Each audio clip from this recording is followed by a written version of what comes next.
Welcome back to our story. গ্রামে নিশিরাতকে কেউ ডাকতে যায় না, নিশি নিজেই আসে।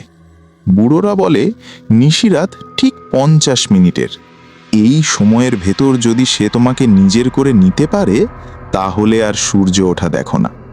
আমাদের গ্রামে একটা পুরনো নিয়ম ছিল, রাত 12:10 থেকে 1টা পর্যন্ত যদি পরিচিত গলায় ডাক শোনো, 3 বার ডাকলেও উত্তর দেবে না, আয়নায় তাকাবে না, আর সবচেয়ে বড় কথা, নিজের নাম মুখে আনবে না। আমি এই 3টিই ভেঙেছিলাম। সেই রাতটা ছিল অমাবস্যা, চারদিকে অদ্ভুত নিস্তব্ধতা। কুকুর ডাকে না, পোকা শব্দ করে না, মনে হয় পুরো গ্রামটা কেউ শ্বাস আটকে রেখেছে। ঘড়িতে সময় 12:11। আমি উঠানে বসেছিলাম, ভেতরে কেন যেন অস্বস্তি লাগছিল। ঠিক তখন রাশেদ। আমি চমকে উঠলাম।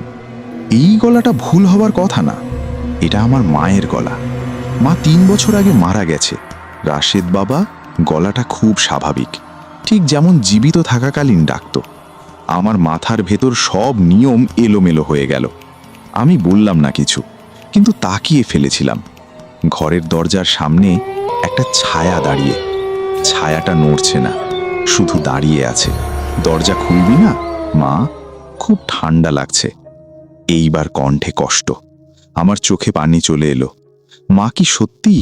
ঠিক তখন পাশের বাড়ি থেকে বুড়ো কাদের চাচার গলা ভেসে এলো, শোন রাশেদ, যদি মা ডাকে দরজা খুলিস না। আমি তাকালাম, কিন্তু কাদের চাচার বাড়ি অন্ধকার, ওখানে কেউ নেই।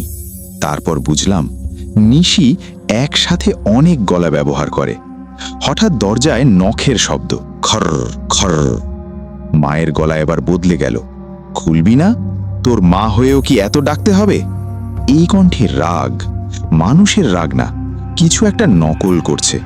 আমি পিছিয়ে গেলাম। ঠিক তখন খাটের নিচ থেকে ফিসফিস শব্দ, শোন। আমার শরীর বরফ হয়ে গেল। ওটা মা না। আমি নিচে তাকাইনি, তাকালে চোখে চোখ পড়ে যাবে, এই ভয়টা আরো ভয়ঙ্কর। ও আমার গলা নিয়েছে, আমি প্রথম ডাক ধরেছিলাম। আমি ফিসফিস করে বললাম, তুমি কে? উত্তর এলো, আমি, তুই। আমার মাথার ভেতর যেন কিছু ভেঙে গেল। নিশি প্রথমে ডাক দেয়, তারপর নিজের মতো আরেকটা তোকে বানায়। একজন বাইরে যায়, একজন থাকে।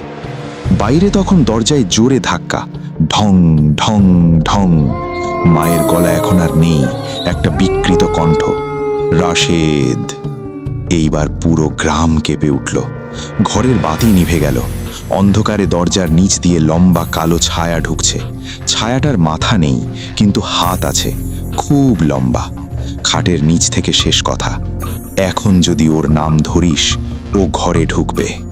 আর ঠিক তখনই সে আমার নাম ধরল, আমার নিজের গলায়, রাশেদ। আমি চিৎকার করে ফেললাম, কে? এই একটা শব্দেই সব শেষ, কারণ নিশি ডাকের জবাব পেল। হঠাৎ মনে হলো আমার বুকের ভেতর থেকে কেউ একটা উঠে দাঁড়াচ্ছে, শ্বাস নিচ্ছে। আমার চোখ দিয়ে অন্ধকার নামতে লাগলো। শেষ যেটা দেখলাম, আমি নিজেই দরজা খুলছি। সকালে গ্রামবাসীরা উঠানে একটা মানুষকে দেখতে পেল। আমি চুপচাপ দাঁড়িয়ে, চোখ খোলা, কিন্তু ভেতরে কেউ নেই। বুড়োরা বলল, নিশিরাত শেষ। একজন চলে গেছে, একজন রয়ে গেছে। কেউ জানে না আমি কোনটা।